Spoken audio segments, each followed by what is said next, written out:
할렐루야. 오늘 하나님께서 우리에게 주시는 말씀은 누가복음 11장 37절에서 44절까지의 말씀입니다.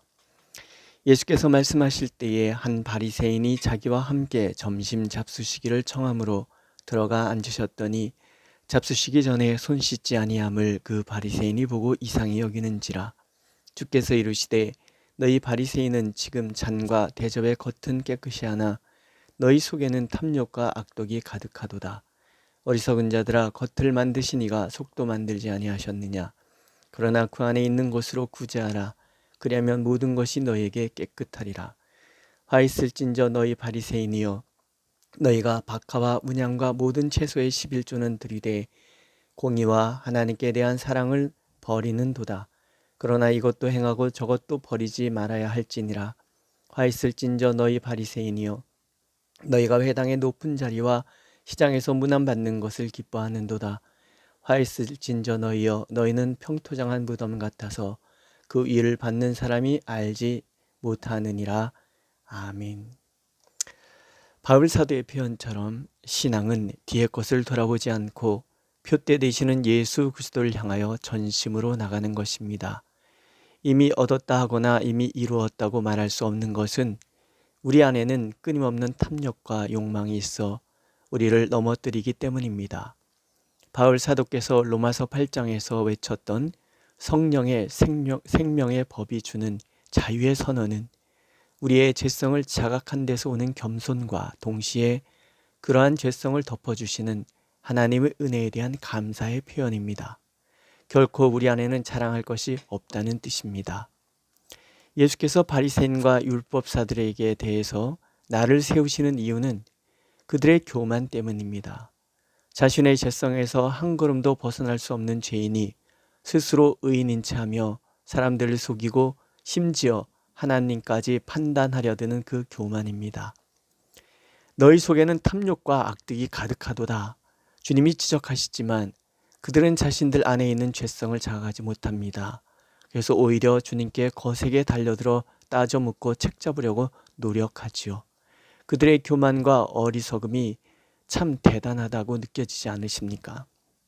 그들은 스스로 모든 것을 다 안다고 자부하고 또 스스로 완전하다고 생각하기에 지혜를 갈급했던 남방여왕보다 요나의 지적에 회개하였던 니느웨 사람들보다 나을 것이 없는 사람들, 또한 그들에게 심판날 책망을 들을 수밖에 없는 사람들일 뿐입니다.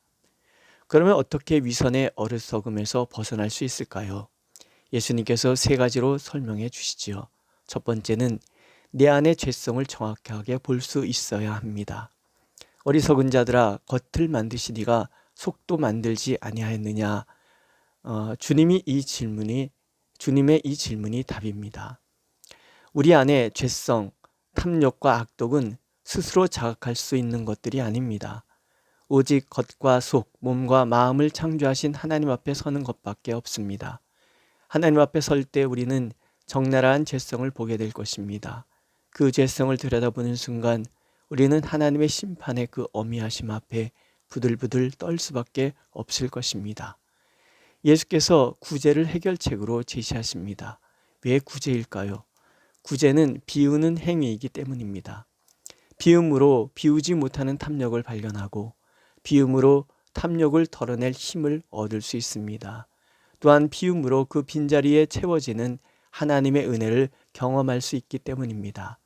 하나님의 은혜를 경험한 자만이 비우지 못하는 자신의 죄성과 탐욕, 그리고 그 탐욕의 부산물인 내 안의 악함에 직면할 수 있기 때문입니다. 두 번째 해결책은 공의와 하나님의 사랑을 기억하는 것입니다. 바리새인들은 11조를 열심히 했던 것 같습니다. 박하, 운양, 채소의 11조를 드린다고 인정하시는 것을 보면 예수께서도 그들의 11조 생활을 익히 아셨던 것 같습니다. 그러나 그들은 11조의 행위만 알았지 11조에 담겨 있는 하나님의 공의와 사랑을 실천하지는 않았던 것 같습니다. 11조는 본래 레위 지파 사람들을 섬기기 위함입니다. 또한 가난한 자와 나그네들을 섬기기 위함입니다. 내게 주어진 모든 것이 하나님께로부터 주어졌음을 감사하는 마음과 내가 누리는 모든 것이 청지기로서의 삶을 살 때 주어지는 분복임을 알아야 했습니다. 그러나 우리가 알다시피 바리새인과 율법사들이 기득권을 유지하는 성전에 두 렙돈밖에 없어 그 전부를 바칠 수밖에 없었던 과부가 있었습니다. 진정한 구제가 이루어지지 않았다는 뜻입니다. 예수께서 정결 논쟁에서 고르반을 설명하실 때 지적한 것이 그렇습니다. 레위기를 묵상하면서 고르반을 심장이라고 설명드렸습니다. 하나님께 드리는 제물에는 자신의 심장이 담겨져 있어야 하고 예배는 심장과 심장이 만나는 자리라고 말씀드렸습니다. 그 심장이 드려지는 자리에 하나님을 향한 가장 큰 사랑이 담겨져 있어야 할 그 자리에 두 렙돈밖에 없는 가난한 여인이 있다는 것은 무엇을 보여줄까요? 그들이 드리는 심장이 차갑게 식어 있다는 뜻입니다.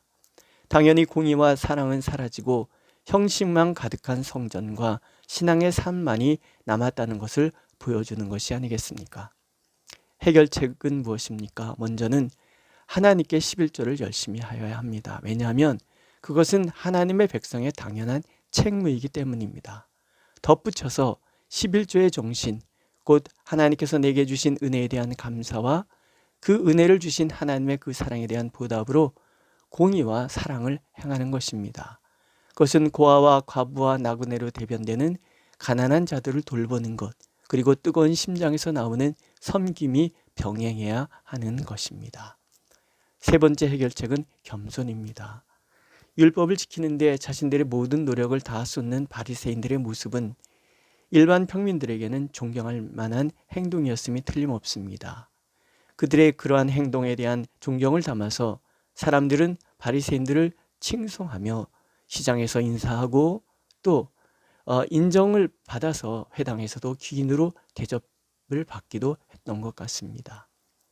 누군가가 나의 행동에 대해서 인정해주고 그것을 칭찬할 때 기분이 나쁠 리 없습니다. 그런데 자주 인정을 받다 보면 자신도 모르게 하나님 앞에서 자신을 쳐서 복종하는 그 행위가 아닌 칭찬의 목적을 둘 수 있습니다. 그러면서 나도 모르는 사이에 위선에 빠지게 되는 것이지요. 율법을 지켜 행하는 것은 하나님의 백성으로서의 당연한 행동이며 동시에 구원하신 하나님의 은혜에 대한 감사의 표현입니다. 누군가에게 보여주고 또 칭찬받기 위해서 하는 것이 아니라는 뜻입니다. 아무리 율법을 지켜 행한다 해도 여전히 우리 안에 존재하는 악은 사라지지 않습니다. 평토장한 무덤 같다라고 주님이 말씀하시지요. 평토장한 무덤은 무덤인 줄 알지 못하기 때문에 그것을 밟고 지나가도 그 밑에 썩은 냄새나는 시신이 묻혀 있는 것을 알지 못합니다. 마찬가지로 아무리 내가 율법을 지켜 행한다 하여도 내 안에 있는 죄성의 썩은 냄새를 감추지는 못합니다. 만약 내 안에 죄성을 인식한다면 그 냄새나는 더러움을 바라보고 있다면 누군가의 칭찬은 도리어 부끄러움이 될 것입니다. 칭찬을 좋아한다는 것 자체가 위선이기 때문입니다. 나의 죄성이 적나라하게 보일 때 그 누구도 칭찬하지 않을 것이 분명하기 때문입니다.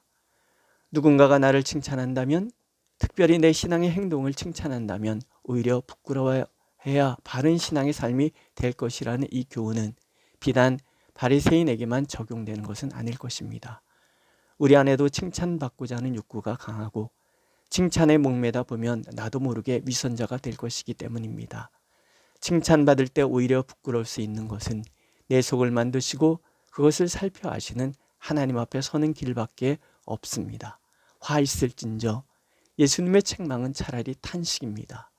우리는 그저 하나님의 은혜 아니면 살아갈 수 없는 존재, 그저 화 있을진저 하시는 주님의 탄식만 남는 존재일 뿐입니다. 그 인식에서 한 발자국도 더 나가지 못하기에 그저 은혜만을 구하고 불쌍히 여겨주시기를 구하는 존재일 뿐입니다. 그렇게 주님 앞에 나를 낮추고 나의 적나라함을 드러낼 때 우리는 비로소 십자가에서 모든 것을 내어주신 하나님의 그 은혜에 감격할 수 있을 것입니다. 십자가, 날 위해 모든 것을 내어주신 그 은혜의 자리, 오늘도 오직 그것만을 구할 뿐입니다. 기도하겠습니다. 하나님, 주님 앞에 겸손하게 하옵소서.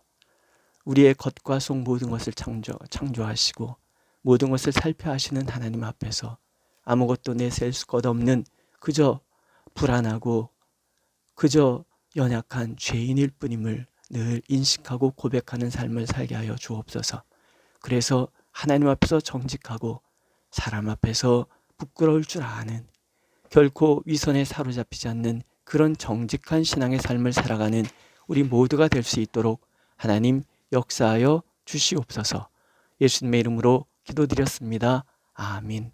하늘에 계신 우리 아버지, 아버지의 이름을 거룩하게 하시며 아버지의 나라가 오게 하시며 아버지의 뜻이 하늘에서와 같이 땅에서도 이루어지게 하소서.